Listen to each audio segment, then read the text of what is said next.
আইনশৃঙ্খলা পরিস্থিতি নিয়ে ৩ বাহিনীর প্রধানের সাথে জরুরি বৈঠক ডেকেছেন প্রধান উপদেষ্টা ডক্টর মোহাম্মদ ইউনূস।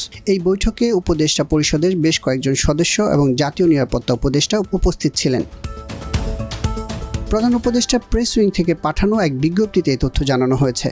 এই বৈঠকে স্বরাষ্ট্র উপদেষ্টা লেফটেন্যান্ট জেনারেল জাহাঙ্গীর আলম চৌধুরী, পররাষ্ট্র উপদেষ্টা মোহাম্মদ তৌহিদ হাসান, জাতীয় নিরাপত্তা উপদেষ্টা ডক্টর খলিলুর রহমান, সেনাবাহিনী প্রধান জেনারেল ওয়াকারুজ্জামান, নৌবাহিনী প্রধান অ্যাডমিরাল মোহাম্মদ নাজমুল হাসান এবং বিমান বাহিনীর প্রধান chief air marshal Hasan Mahmud Khan সহ ঊর্ধ্বতন কর্মকর্তারা সভায় উপস্থিত ছিলেন।